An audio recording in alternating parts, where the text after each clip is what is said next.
안녕하십니까.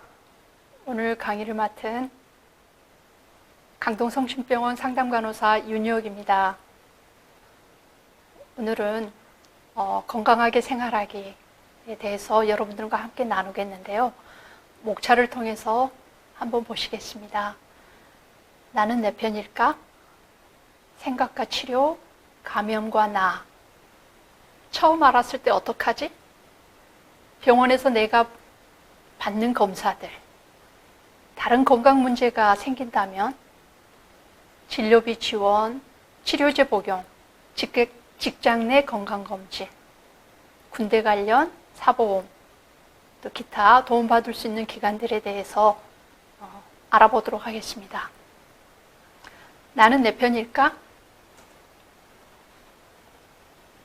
지금 여러분께서 보고 계시는 이 사진은 정신분석의 대가 프로이드와 그리고 그의 한때 수제자였던 아들러의 사진입니다. 아들러는 어려서부터 건강이 좋지 않았고 키도 굉장히 작았다 합니다. 그가 프로이드와 결별하고 나서 어느 날 사람들이 그에게 프로이드와 자신에 대해서 묻는 질문에 이렇게 대답했다고 합니다. 프로이드는 참으로 위대한 거장입니다. 그리고 저는 작지만 그의 어깨 위에 올라앉아 세상을 보기 때문에 그보다 조금 더 많이 그리고 더 잘 볼 수가 있습니다.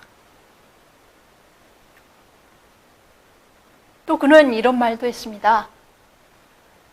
우리는 우리 자신이 경험에 부여하는 의미에 의해 결정되는 자기 결정적 존재이다.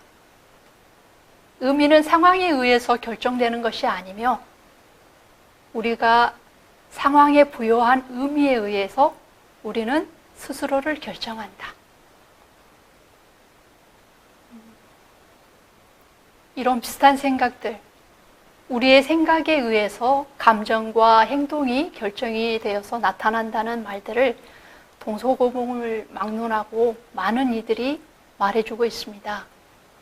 예를 들면 에픽테쿠스, 루즈벨트, 노자, 빅터 프랭클, 앨리스 제임스 등. 또 그리고 여러분이 너무나 잘 아시는 우리나라의 온효대사 일체유심주란 말 여러분 많이 들어보셨죠? 그들이 했던 말들인데요.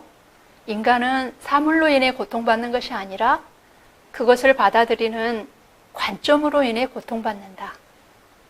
또 당신의 동의 없이는 그 누구도 당신이 열등감을 느끼게 할 수 없다. 또 다른 사람들이 어떻게 생각하는지 신경 쓰면 당신은 언제나 그들의 포로가 될 것이다. 인간의 마지막 자유는 주어지는 어떤 상황에서도 자신의 태도를 선택하는 것이다. 또 발생한 일을 받아들이는 것은 불행의 결과를 극복하기 위한 첫 번째 단계이다. 감염과 나입니다.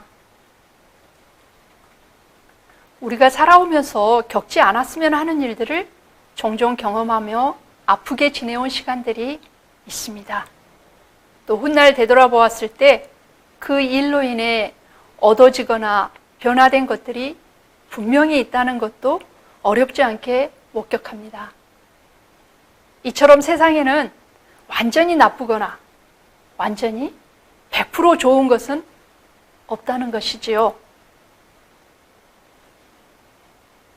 HIV에 감염이 되어 두렵고 창피하고 또 살 길이 막막하고 심지어 죽고 싶은 마음에 혼란스럽고 힘든 것도 맞을 것입니다. 그럼에도 불구하고 그보다 더 중요한 것은 내가 이 감염 사실을 어떻게 보고 있는지에 따라 그 결과가 달라질 수도 있다는 사실, 함께 기억했으면 좋겠습니다.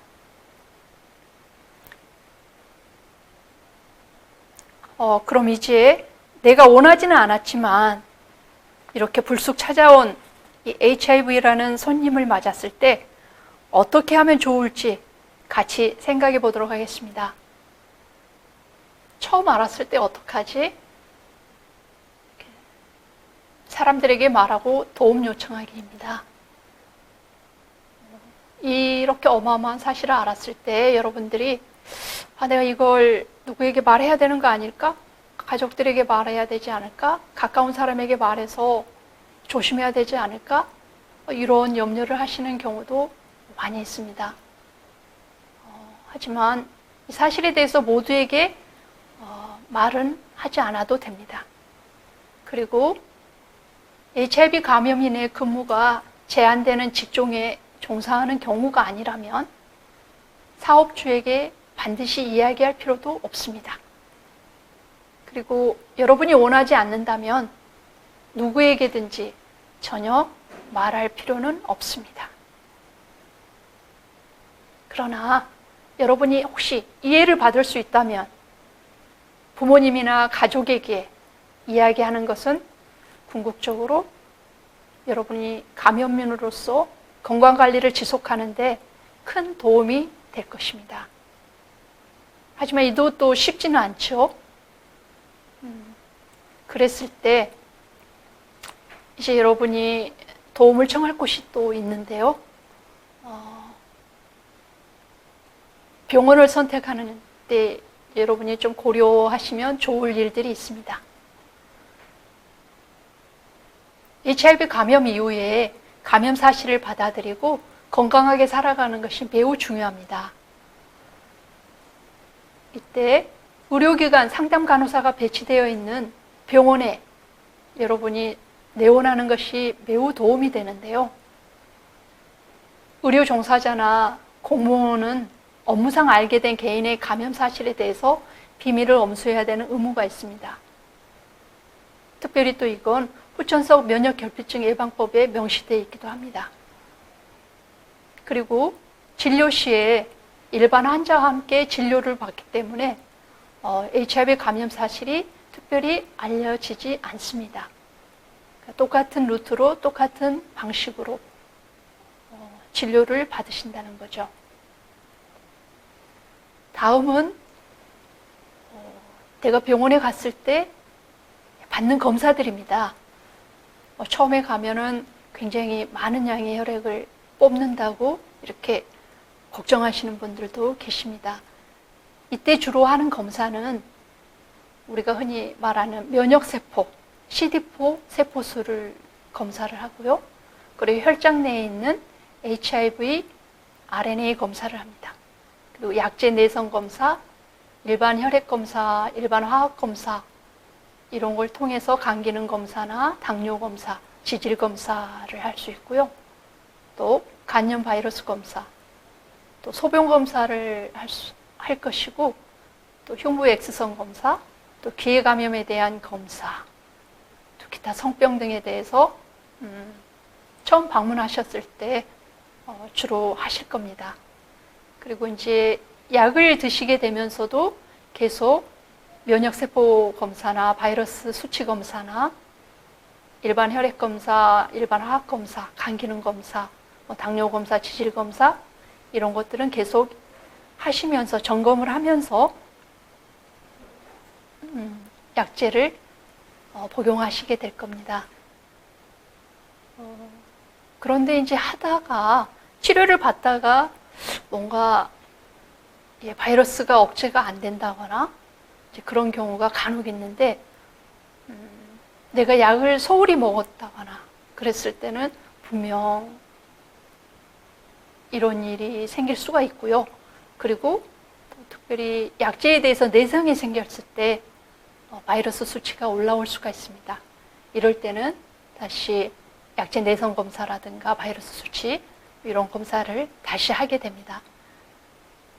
지금 말씀드렸던 건 병원에 따라서 또 그 병원에 계시는 주치의 선생님이나 또 환자의 건강에 따라서 이 검사는 달라질 수 있다는 거 기억해 주시면 좋겠습니다. 모두가 다 똑같지는 않다는 말씀입니다.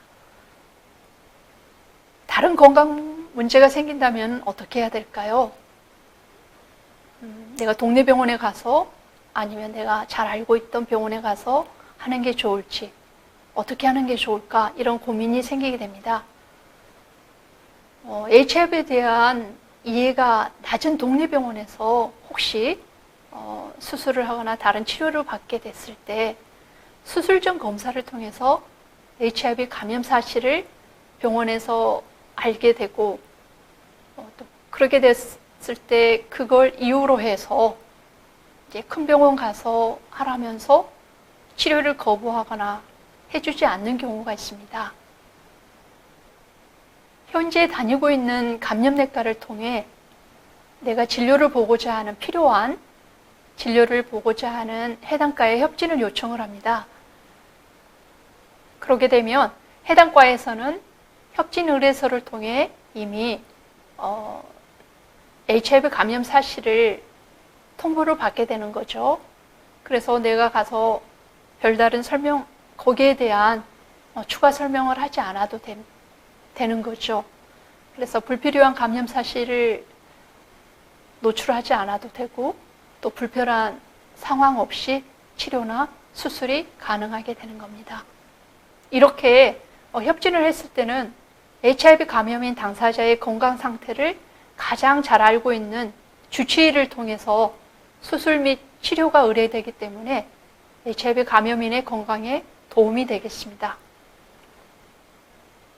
단점이 좀 있을 수 있습니다. 감염내과에 있는 병원들이 보통 2, 3차 의료기관이다 보니까 수술 등의 일정을 예약하는데 시간이 다소 걸릴 수 있다는 점과요. 또 비용 면에서 동네 병원보다는 조금 더 나올 수 있다는 점이 단점으로 볼 수 있겠습니다. 그럼 다음으로는 진료비 지원에 대해서 함께 알아보겠는데요. 진료비 지원의 지원 범위는 감염인이 의료기관에서 치료제 투약에 따른 진료와 검사를 실시하거나 또 HIV 에이즈 관련 질환으로 진료를 받을 경우입니다. 총 진료비 중에서 보험급여분의 본인 부담금을 지원해 주는 거죠. 그리고 지원 대상은 HIV 감염 확진을 받고 실명으로 등록된 뇌애국인에 해당이 됩니다. 그리고 이는 최종 판정일로부터 지원이 가능한데요. 만약 입원 기간 중에 최종 판정을 받은 경우 입원일로 소급하여 지원을 하게 되어 있습니다. 입원 기간이 아닌 경우는 해당이 안 되는 거겠죠. 입원 기간이 만약 2월 1일부터 2월 6일이었다, 2월 5일까지 입원을 했었는데 최종 판정일, 확진을 받은 날은 2월 4일이다. 그러면은 2월 1일부터의 지원이 가능하다는 거고요. 입원 기간은 같고 최종 판정일이 만약 확진이 2월 10일 날 내가 퇴원을 하고 나서 확진을 받았다면 2월 10일부터 지원이 가능합니다. 그래서 여러분이 혹시 확진이 양성이 나올 확률이 많을 경우에는 혹시 큰 불편함이 없으시면 그 확진 결과가 나올 때까지 좀 입원 기간을 유지하시는 것도 진료비 지원을 받을 수 있는 방법 중에 하나일 수는 있습니다. 그게 더 중요하다면은요. 네, 그리고 다음으로는 HIV 감염 산모에서 태어난 신생아에게도 지원이 됩니다. 이때는 예방약제 및 추구 검사 비용을 지원을 해주는데 산모 감염인의 번호로 지원을 해주게 되는 겁니다. 그 아이가 따로 올라가는 게 아니고요. 그리고 이 지급 가능 기간은 감염인의 진료비 지급은 당해년도 집행을 원칙으로 하고 있고요. 단 전년도권 소급하여 지급을 해줄 수 있게 되어 있습니다. 진료비 지원 중에 후불 협조 요청이 있는데요. 이거에 대해서 간단히 설명을 해드리도록 하겠습니다. 후불협조 제도. 이는 경제적으로 어려워 보이는 어려운 이제 본인이 먼저 납부하는 비용이 부담스러운 감염인에게 지속적인 건강관리를 돕기 위해서 병원에서 보건소로 진료비를 직접 요청하는 제도입니다. 담당 보건소에 감염인이 직접 후불제 신청을 요청을 하고요. 이는 또 실명 등록 후에 구두로 가능합니다. 특별히 서류가 필요하거나 그러진 않습니다. 이후에 담당 이제 감염인의 신청을 받은 요청을 받은 보건소에서는 해당 병원에 공문으로 협조를 요청을 하고 그러고 되면은 그런 뒤에 이게 이제 결제하는 시간들이 조금 걸릴 수는 있고요. 내가 오늘 신청을 했는데 그 다음 날부터 바로 적용이 되지 않을 수 있습니다. 병원에 가서 병원에서 자체적인 결제가 이루어져야 하기 때문에 그 기간이 조금 소요가 되는 병원이 있을 수 있습니다. 그래서 조금 여유 있게 미리 후불제를 신청을 하시고 그 다음에 병원을 방문하시는 게 지원 문제에 있어서 문제가 덜 생길 수 있겠습니다. 그러면 이제 이렇게 후불제를 하고 나면 어떻게 되는가? 여러분이 이제 병원 진료 후에 비급여 본인 부담금만 납부를 하고 귀가를 합니다. 그러면 그 급여 본인 부담금은 의료기관이 보건소에 직접 청구를 하는 거고요. 이때 앞에서도 말씀드렸듯이 HIV와 관련된 질환에 한해서 적용이 되고요.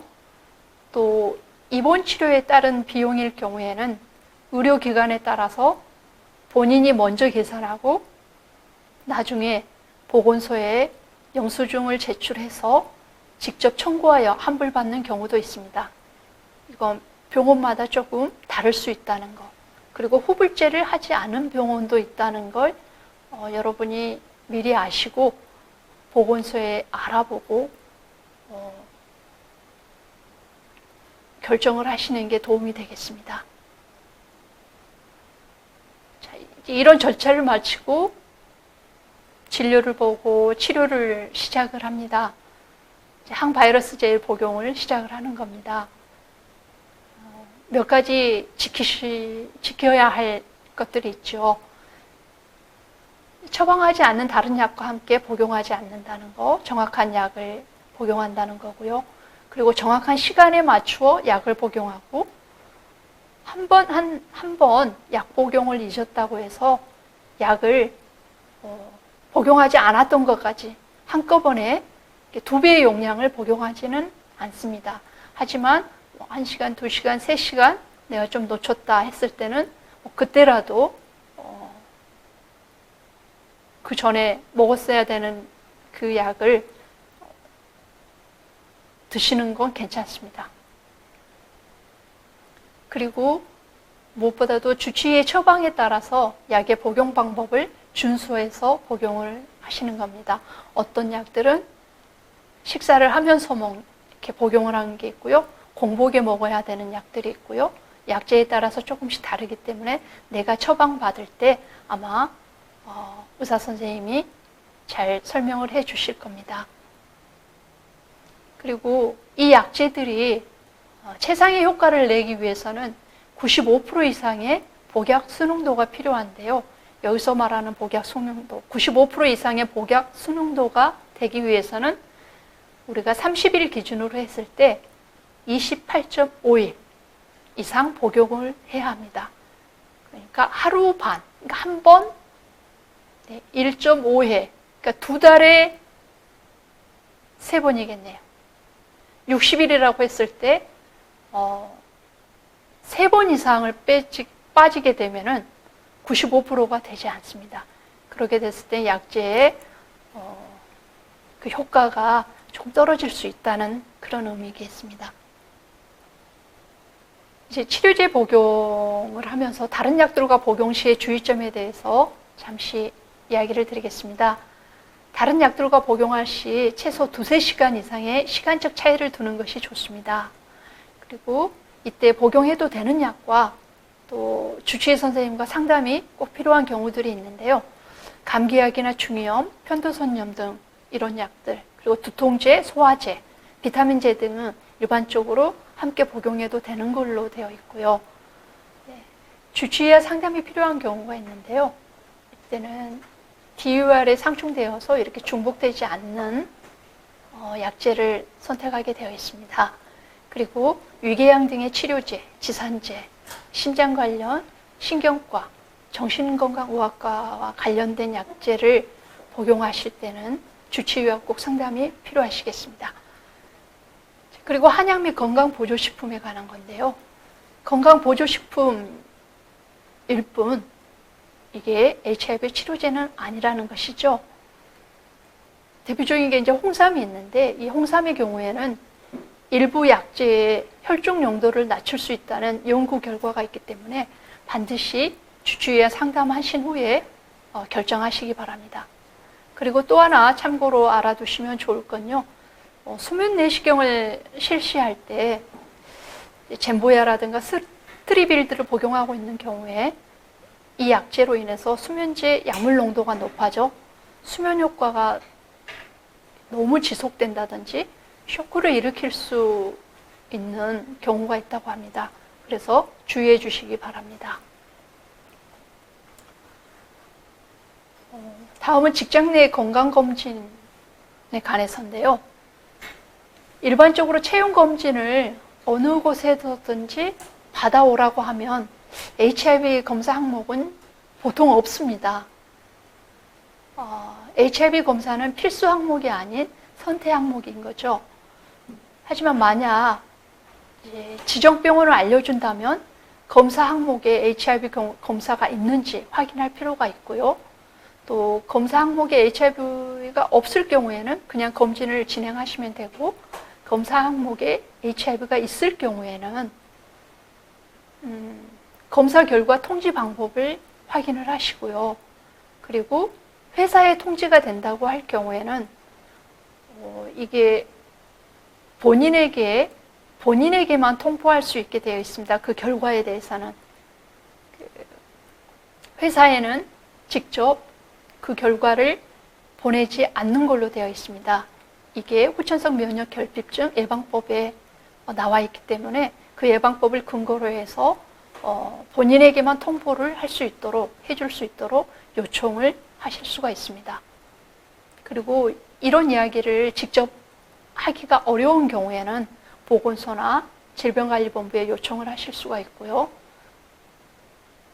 또 이제 의료법 강화로 인해서 본인 혹은 국가기관이 아닌 경우에는 잘 알려주지 않고 있습니다. 그래서 많은 걱정을 조금 덜으셔도 되겠다는 말씀을 드리고 싶습니다.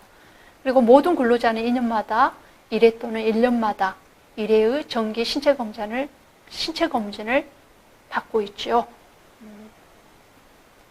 군대 관련한 사항입니다.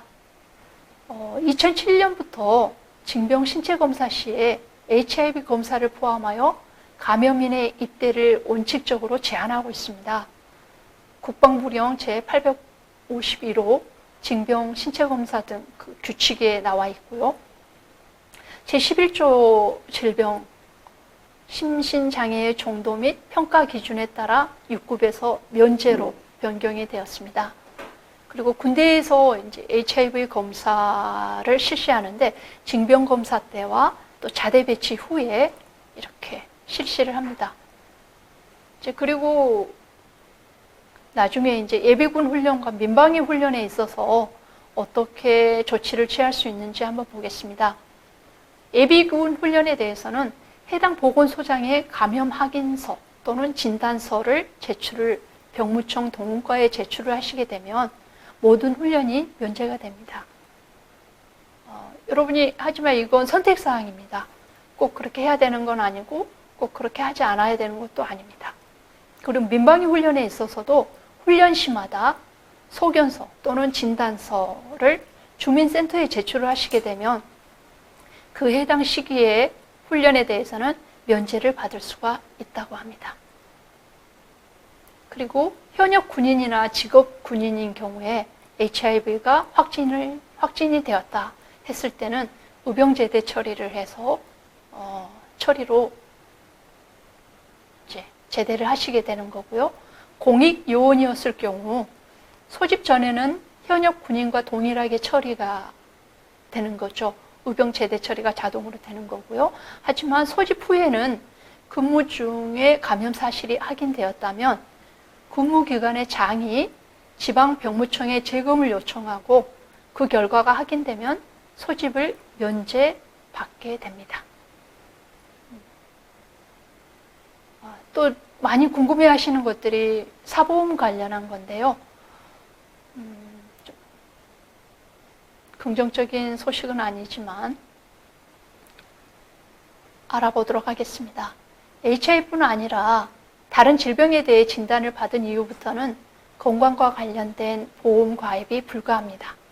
그리고 유럽의 경우 감염 사실을 알고 난 후 꾸준한 항바이러스제 복용을 통해 건강이 유지되는 경우 보험 가입이 허락되고 있는데 아직 저희 나라에서는 그렇게 되고 있지는 않습니다.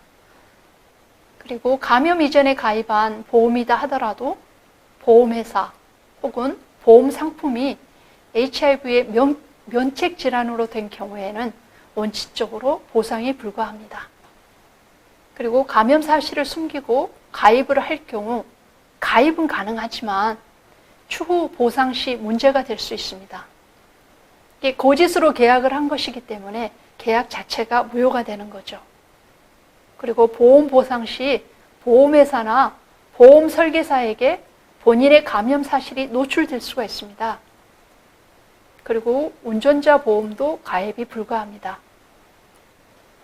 초창기에 미국, 독일 등에서 사고를 빙자한 자해 자살 사고가 다수 발생하여 가입이 제한되었던 것인데 이걸 우리나라의 경우에도 애국에 준하여 가입을 불가하고 있습니다. 그 밖에 이제 도움을 받을 수 있는 기관들이 이렇게 있습니다. 민간 단체들로서 이제 러브포원 홈페이지 커뮤니티 관련 단체를 클릭해 보시면 아래에 나와 있는 대한에이즈예방협회나 한국에이즈 퇴치연맹, 구세군 보건사업부, 한국카톨릭 레드리본, 에이즈 관련 단체 동료 상담, KMP 플러스, 러브보온, 한국 청소년 청년 감염인 커뮤니티 R, 건강 나누리, 또 의료기관의 상담 간호사들을 보실 수가 있고요. 이렇게 HIV 상담 간호사가 배치된 의료기관이 많지는 않습니다. 총 26개의 기관이 되어 있고요. 지역적으로는 이렇게 서울, 경기, 서울 쪽에 좀 더 많이 있고 각 지역별로 광역별로 이렇게 한두 군데씩 있는 걸 볼 수 있습니다.